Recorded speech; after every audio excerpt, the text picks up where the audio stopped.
তুমি কি কখনো ভেবেছ, যদি সত্যিই কোনো ভূতের মুখোমুখি হতে হয়, তখন কি করবে?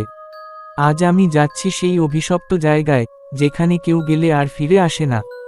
গ্রামের মানুষ বলে, ওখানেই নাকি একটা আত্মা বন্দী হয়ে আছে, ঠিক আমারই মতো একজন অরিন্দমের। আমি জানি না, আজ রাতে আমি কি দেখতে যাচ্ছি, কল্পনা নাকি বাস্তব। কিন্তু একটাই প্রতিজ্ঞা করেছি, আজ আমি আমার ভয়ের মুখোমুখি হব। যদি কিছু ঘটে, তুমি শুনবে আমার শেষ কণ্ঠস্বর, কারণ আজ রাতটা হয়তো শেষ রাত। রাতের আকাশটা অদ্ভুতভাবে অন্ধকার ছিল। চাঁদ নেই, তারাও নেই, যেন সব আলো একসাথে নিভে গেছে। আমি তখন একা দাঁড়িয়ে আছি গ্রামের পুরনো ভাঙা স্কুলবাড়ির সামনে, যেটা নাকি ভুতুড়ে বলে সবাই ভয় পায়। জানি না কেন, কিন্তু আমার বুকের ভেতর একটা অদ্ভুত কাঁপুনি হচ্ছিল। সত্যিই কি আমি আজ ভূতের মুখোমুখি হব, নাকি এগুলো সবই গল্প? গ্রামের মানুষজন বলে, ওই স্কুলবাড়ির ভেতর রাতে কারো যেতে নেই, কেবল ছায়ার মতো কিছু ঘোরে। কারো পায়ের শব্দ শোনা যায়, কিন্তু কাউকে দেখা যায় না। শুনে আমি ভাবলাম, সব মিথ, নাকি সত্যি কিছু আছে? আমি তো ছোট থেকেই ভূতের গল্পে মুগ্ধ। সব সময় ভাবতাম, কবে নিজে একবার এমন অভিজ্ঞতা পাব। আজ সেই সুযোগ এলো। আমার হাতে টর্চ, সাথে শুধু মোবাইল আর একটা ছোট ক্যামেরা। মনে হচ্ছে বুকের ভেতর একটা ঘড়ির কাঁটা টিকটিক করছে। আমি ধীরে ধীরে স্কুলবাড়ির ভেতর পা রাখলাম। দরজাটা খোলা, কিন্তু কি ভয়ানক শব্দ হচ্ছিল। কির কির, কির কির। আমার মনে হচ্ছিল দরজাটা যেন জীবন্ত। ভেতরে ঢুকতেই ঠান্ডা বাতাসের ঝাপটা এসে লাগলো। গায়ের লোমগুলো খাড়া হয়ে গেল। আমি চারদিকে টর্চের আলো ফেলছি, ভাঙা বেঞ্চ, ছেঁড়া খাতা, দেয়ালে পুরনো পোস্টার, সবকিছু যেন গল্প বলে যাচ্ছে। কিন্তু অদ্ভুত ব্যাপার হলো, কোনো মানুষ নেই, অথচ মনে হচ্ছিল কেউ যেন আমার পেছনে হাঁটছে। সত্যিই কি কেউ আছে, নাকি আমি কল্পনা করছি? হঠাৎ করেই পেছনে থেকে একটা শব্দ এল, হু হু হু। আমি ঘুরে দাঁড়ালাম, কেউ নেই, শুধু জানালার পাশে একটা ছেঁড়া পর্দা দুলছে। আমার টর্চের আলো কাঁপতে কাঁপতে সেটার ওপর পড়ল। মনে হলো ওখানে একটা ছায়া দাঁড়িয়ে আছে। সত্যিই কি ছায়া, নাকি আমার চোখ ভুল দেখছে? আমি মনে মনে বললাম, না, আমি ভয় পাবো না। আমি এসেছি সত্যটা জানার জন্য। কিন্তু বুকের ভেতরের কাঁপুনি তখন বেড়ে গেছে। আমি আবার সামনে হাঁটতে লাগলাম। করিডোরটা লম্বা, আর অন্ধকার। হঠাৎ করেই আমি শুনলাম পায়ের শব্দ। একবার নয়, বারবার, টাপ টাপ টাপ। আমার মনে হলো কেউ যেন আমাকে অনুসরণ করছে। আমি মোবাইল ক্যামেরা অন করলাম। সব কিছু রেকর্ড করব, যদি সত্যিই কিছু থাকে, প্রমাণ থাকবে। আমি বললাম, কে আছো?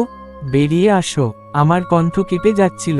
উত্তরের বদলে হঠাৎ এক ঝাপটা হাওয়া এসে আমার কাঁধে লাগলো। মনে হলো কেউ হাত রেখেছে। আমি কেঁপে উঠলাম। ঠিক তখনই স্কুলবাড়ির ভেতরের পুরনো ঘড়িটা ঠক ঠক করে বাজল। যদিও সেই ঘড়ি বহু বছর ধরে বন্ধ। আমি ভাবলাম, এটা কিভাবে সম্ভব?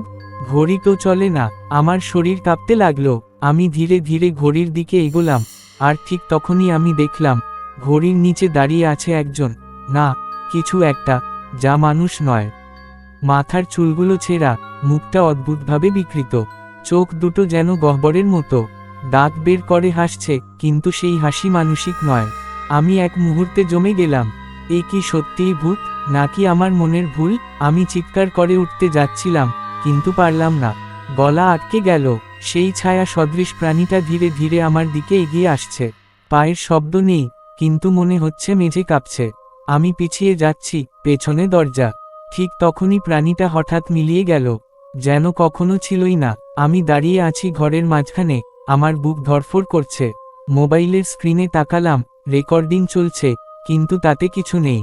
তাহলে আমি যা দেখলাম সেটা কি কল্পনা, নাকি সত্যি ভূতের মুখোমুখি হলাম আমি? আমি তখনও হাঁপাতে হাঁপাতে দাঁড়িয়ে, হাত কাঁপছে, বুক ধড়ফড় করছে। সেই স্কুলবাড়ির ভেতর যেন হঠাৎ নিস্তব্ধতা নেমে এসেছে। কেবল একটা শব্দ, আমার নিজের নিঃশ্বাস। মনে হচ্ছিল পুরো পৃথিবী থেমে গেছে। আমি টর্চটা সামনে ধরলাম, কিন্তু আলো যেন কিছুতেই ঠিকভাবে পড়ছে না। অদ্ভুত একটা কুয়াশা ঘিরে ধরছে ঘরটাকে। আমি বললাম, কেউ আছো? আমি জানি তুমি এখানে। এক মুহূর্ত চুপচাপ, তারপরই আমি শুনলাম আমার নাম, অরিন্দম।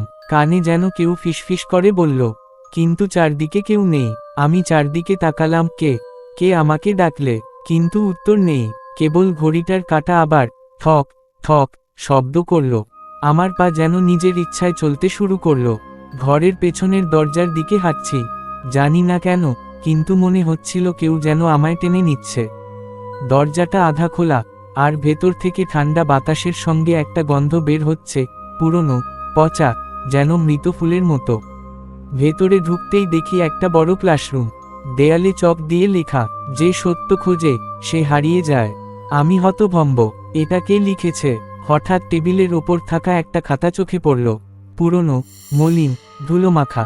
আমি টর্চের আলো ফেলে খুললাম। ভেতরে কেবল একটা নাম লেখা, অরিন্দম। আমার নিজের নাম। আমার শ্বাস বন্ধ হয়ে এলো। এটা কিভাবে সম্ভব? এই খাতা বহু পুরনো, পাতাগুলো হলদে হয়ে গেছে। আমি পাতা উল্টে দেখলাম, তাতে লেখা, রাত 12টার পর এই ঘরে কেউ ঢোকে না, যে ঢোকে সে ফিরে আসে না। আমার পেছনে হঠাৎ দরজাটা ধাম করে বন্ধ হয়ে গেল। আমি চমকে উঠলাম, টর্চের আলো কেঁপে উঠল। আমার মনে হচ্ছিল কেউ দরজার ওপাশে দাঁড়িয়ে আছে।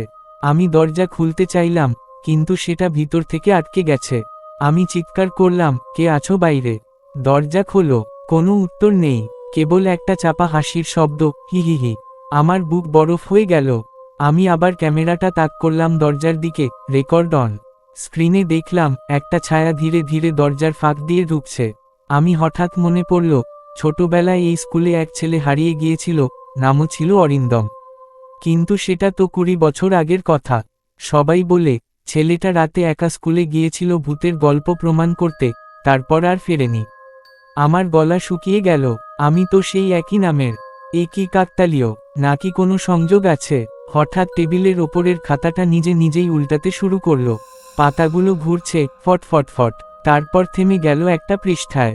সেখানে লেখা, দ্বিতীয় অরিন্দম ফিরে এসেছে। আমি টর্চ ফেলে দিলাম। ঘরটা পুরো অন্ধকারে ডুবে গেল। কেবল আমার নিঃশ্বাস আর হৃদস্পন্দনের শব্দ। আমি টর্চটা আবার জ্বালাতে চাইলাম, কিন্তু টর্চ বন্ধ। মোবাইলও কাজ করছে না।